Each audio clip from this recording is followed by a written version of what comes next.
Good morning student. हमारा topic gear चल रहा है। गियर के बारे में आज हम ये जानेंगे कि गियर कितने प्रकार का होता है। तो गियर के बारे में सबसे पहले हम ये जानेंगे कि गियर एक प्रकार का साधन है जो पावर को ट्रांसमिट करता है एक शाफ्ट से दूसरे शाफ्ट पर। इस प्रकार गियर चलता है। गियर में दांते कटे होते हैं। तो आज हम जानेंगे टाइप्स ऑफ गियर, गियर के प्रकार। तो सबसे पहला जो गियर है यह आपका स्पर गियर है। स्पर गियर दो शाफ्टों को समानांतर रेखा में चलाने का कार्य करता है। तो स्पर गियर की जो बनावट होती है वह अक्ष के समानांतर दांत बने होते हैं। इस प्रकार से आपको हम बताते हैं। ये जो है आपका शाफ्ट हो गया। शाफ्ट पर जो गियर लगा हुआ है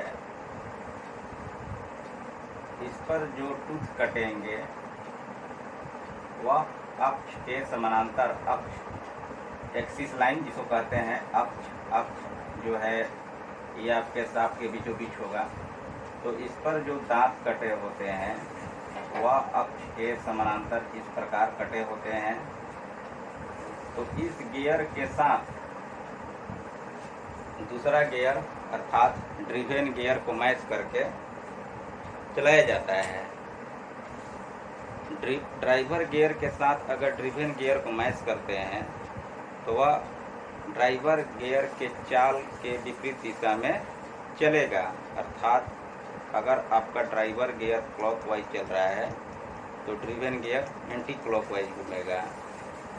और अगर उसके साथ हम तीसरा गियर लगाते हैं तो जो तीसरा गियर है वह ड्राइवर गियर के चाल के साथ, जिस दिशा में ड्राइवर गियर चल रहा है उसी गियर में आपका तीसरा गियर भी चलेगा, एक ही चाल में चलेगा। इस प्रकार स्पर गियर काम करता है। ठीक है। हमारा अब दूसरा जो गियर है वह है हेलिकल गियर। हेलिकल्स के नाम से ही पता चल रहा है कि यह एक हेलिक्स एंगल में कटा हुआ दांत होता है। इस पर जो टिथ कटेगा वह किसी विशेष कोण में एक झुकाव में, यानी एक्सिस लाइन के समानांतर नहीं कटेगा। एक्सिस लाइन के समानांतर नहीं कटने का मतलब ये हुआ कि ये जो टिथ है गियर का जो दांत है इस पर आपका इस प्रकार से दांत बना रहेगा। ड्राइवर गियर के दांत का जो प्रकार होगा उसी प्रकार का दूसरा आपका ड्रिवेन गियर भी होना चाहिए। अगर दोनों गियर के दांतों का प्रकार अलग होगा तो वह एक दूसरे के साथ चाल नहीं लेगा, अर्थात मैच नहीं करेगा तो नहीं चलेगा। इस प्रकार हेलिकल गियर में हेलिकल गियर के ही प्रयोग से शाफ्ट को चलाया जाता है। इसमें जब लोड पड़ता है, हेलिकल गियर में जब लोड पड़ता है गियर पर तो यह निकलने की कोशिश करता है, अर्थात बाहर निकलने की कोशिश करता है।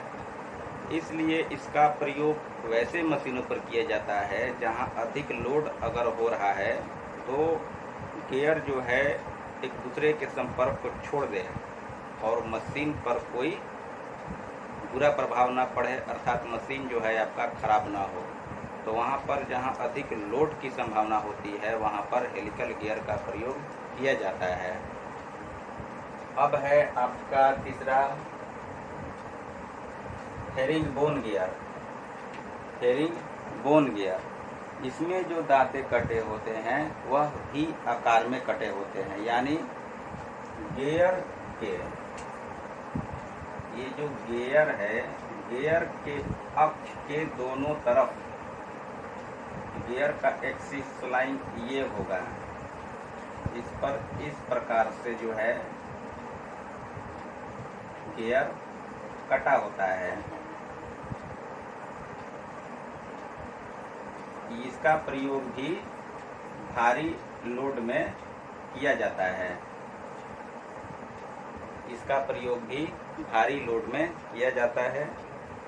इसमें गियर के स्लिप होने की संभावना नहीं रहती है। इसकी पकड़ काफ़ी मजबूत होती है हेरिंगबोन गियर की। अधिक लोड पर इसको चलाया जा सकता है। नंबर 4 है बेवल गियर। बेवल गियर का प्रयोग वहाँ पर करते हैं जहाँ दो शाफ्टों को एक दूसरे के क्रॉस में अर्थात समकोण में चलाने की आवश्यकता होती है, वहाँ पर बेवल गियर का प्रयोग करते हैं।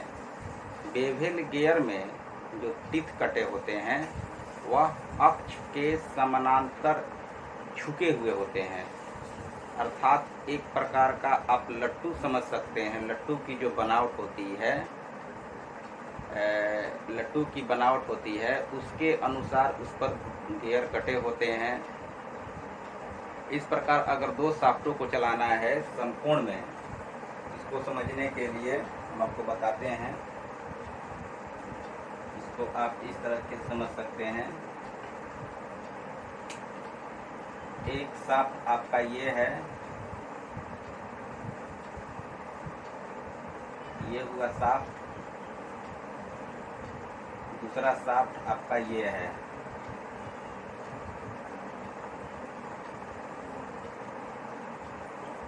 ये है, अगर इस शाफ्ट के द्वारा हमें इस शाफ्ट को चलाना है तो यहाँ पर बेवल गियर का प्रयोग करेंगे। तो बेवल गियर की जो बनावट होती है वह इस प्रकार होती है, इस प्रकार होती है। इस तरह से दांत इस पर कटे होते हैं। तो यहाँ पर बेवल गियर को मैच करके समकोण में किसी दो शाफ्ट को चलाया जा सकता है, या वैसा शाफ्ट जो एक दूसरे को क्रॉस करते हैं वहाँ पर बेवल गियर के प्रयोग से दोनों शाफ्ट को चलाया जा सकता है। नंबर 5 है रैक एंड पिनियन। रैक और पिनियन। रैक और पिनियन में रेखीय गति को रोटेशन गति में या रोटेशन गति को रेखीय गति में परिवर्तन करते हैं। रैक की जो बनावट होती है एक धातु की बार होती है, जिस पर इस प्रकार से दांत कटे होते हैं। इस प्रकार से दांत कटे होते हैं। तो यहाँ पर जो गियर प्रयोग होगा हमारा, ये जो गियर है इस पर भी दांत कटे होंगे इसी के अनुरूप। तो ये जब गियर आपका घूमेगा तो यहाँ से यहाँ तक चलेगा, घूमते हुए यहाँ से यहाँ तक चलेगा। तो ये जो है आपका रेखीय गति हो गया और ये रोटेशन गति हो गया। ये घूमते हुए यहाँ से यहाँ चलेगा, यहाँ से यहाँ चलेगा। यानी रेखीय गति को रोटेशन में, रोटेशन गति को रेखीय गति में परिवर्तित करते हैं। या फिर अगर ये आपका फिक्स है तो सिर्फ पिनियन आगे पीछे इस पर चलेगा, ये एक जगह स्थिर रहेगा। यानी रोटेशन गति को रेखीय गति में परिवर्तन कर रहा है। और अगर पिनियन स्थिर है, आपका रैक स्थिर है, इसको रैक बोलते हैं, रैक स्थिर है, तो इसमें जो है आपके रेखीय गति को रोटेशन गति में परिवर्तन करेगा। इस प्रकार रैक और पिनियन कार्य करता है। रैक और पिनियन जो है आपका मेजरिंग इंस्ट्रूमेंट जिसका नाम है नाम हम भूल रहे हैं फिलहाल,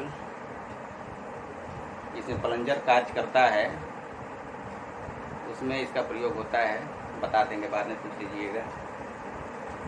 नंबर 6 है worm and worm gear. Worm and worm gear. Worm and worm gear में आपके शाफ्ट